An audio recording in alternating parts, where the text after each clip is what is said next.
네, 안녕하세요. 더함공동체교회 매일 5분 묵상. 오늘은 잠언 10장 27절부터 30절까지입니다. 제가 읽겠습니다. 여호와를 경외하면 장수하느니라. 그러나 악인의 수명은 짧아지느니라. 의인의 소망은 즐거움을 이루어도 악인의 소망은 끊어지느니라. 여호와의 도가 정직한 자에게는 산성이요 행악하는 자에게는 멸망이니라. 의인은 영영이 이동되지 아니하여도 악인은 땅에 거하지 못하게 되느니라. 아멘. 잠언은 하나님께서 만들어 놓으신 어떤 진리를 계속해서 설파하는 내용을 담고 있습니다. 사실상 잠언은 언약의 책들하고는 조금 다릅니다. 하나님께서 선지서를 통해서 선지자들을 통해서 하나님의 약속을 주시는 내용들이 있죠. 모든 성경들은 장르라는 게 있고요.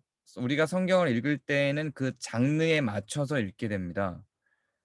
잠언의 장르는 말 그대로 교훈서입니다. 그 교훈을 주는 내용, 즉 무엇이 옳은지 무엇이 바른지 무엇이 하나님의 뜻인지를 알려주는 책이죠. 이것은 언약의 책이 아닙니다. 선지서들은 언약의 책입니다. 그 말은 뭘 의미하냐면 그렇게 말하여진 것을 이루어 주신다는 이야기입니다. 대표적으로 선지서들이 계속해서 말하는 언약은 그리스도께서 오신다는 겁니다. 남은 자들이 있어서 그 남은 자들이 하나님의 나라를 이룬다는 것이죠. 그런데 이 잠언은 언약의 책이라기보다 일종의 교훈서인 것입니다. 그러니까 하나님이 생각하는 하나님이 바라시는 그 정의가 무엇인지, 사랑이 무엇인지, 하나님은 인간이 어떻게 살기를 원하시는지를 알려주시는 책이라고 보는 것이 맞습니다.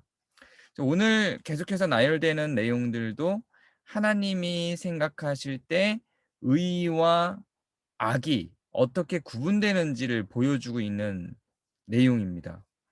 27절을 보면 여호와를 경외하면 장수한다고 합니다. 악인의 수명은 짧다고 하죠. 이것은 하나님이 그러기를 원하신다는 이야기입니다. 그러나 그렇지 않은 상황들이 있죠. 그러나 어떠한 사람이 같은 조건 안에서 여호와를 경외하고 하나님의 지혜대로 살아가면 그는 수명이 짧아지기보다 장수할 가능성이 높아지죠. 이렇게 일반적인 어떤 원리요 진리인 것입니다. 악인의 방식대로 살아가면 늘 불안하고 초조하고 탐욕에 멀어서 몸이 망가지죠. 이런 경우는 비교적 수명이 짧아지죠. 이렇듯이 어떤 일반적인 원리로서 하나님이 추구하시고 원하시는 방향성을 제시하는 것입니다.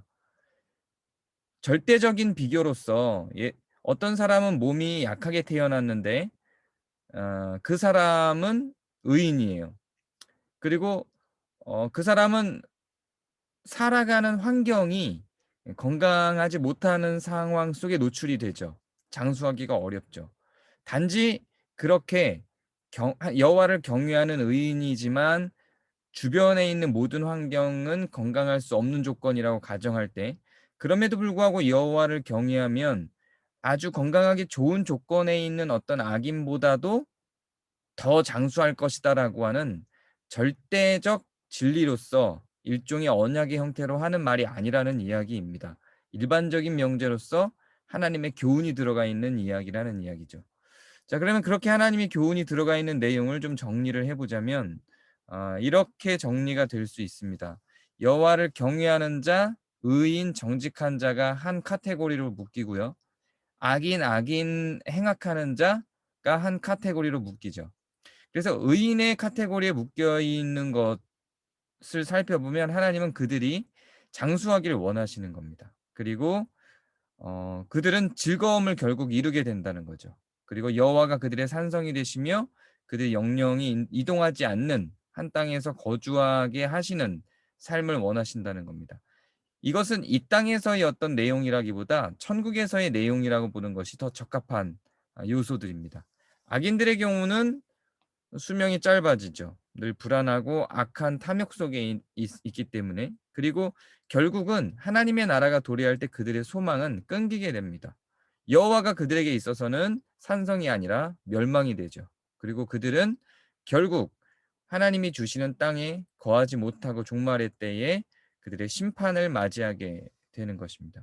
이것이 하나님께서 원하시는 바고 하나님이 만드신 원리 속에 있습니다. 그리고 이 원리는 우리가 살아가는 잠시 잠깐 가운데 이루어지지 않을 수도 있습니다. 여러 상황들이 다르기 때문에 어떤 경우에는 실패하기도 하죠. 그러나 결국 하나님께서 영원한 나라 가운데 이 땅을 실현하고 하나님의 나라는 이러한 하나님의 원리가 반드시 실현될 것이라고 하는 소망이 의인들의 삶 가운데 나타나는 것입니다. 그래서 우리의 할 바는 내 삶 가운데 이것이 이루어질 것인가, 이러한 나라가 나타날 것인가에 대한 생각보다 의인으로서 나는 어떻게 살아갈 것인가에 대한 일반적인 원리와 진리의 안내를 받는 것이 더 합리적이고 더 올바른 선택이라고 할 수 있습니다.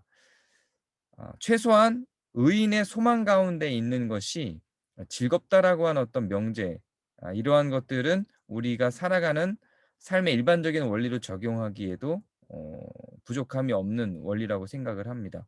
그러나 이러한 것들도 어떠한 삶 가운데에서 그 즐거움을 이룰 수 없는, 의인이라 할지라도 즐거움을 이룰 수 없는 악한 환경 가운데 처해질 수 있죠. 예를 들면 로마의 상황이라든지 이 의인들이 오히려 핍박받을 수밖에 없는, 즐거움을 만끽할 수 없는 조건 가운데 있는 상황들이 있겠죠. 이런 특수한 상황 가운데에서 이야기가 아니라 일반적인 비교 우위의 상황이라고 하는 것을 생각해 주시면 해석하기에, 말씀을 해석하기에 더 좋을 것 같습니다. 오늘 하루를 돌아보시면서 의인의 소망으로서 우리가 누릴 수 있는 그러한 삶의 요소들이, 즐거움이 무엇이 있는지 살펴보는 하루가 되시길 바랍니다. 감사합니다.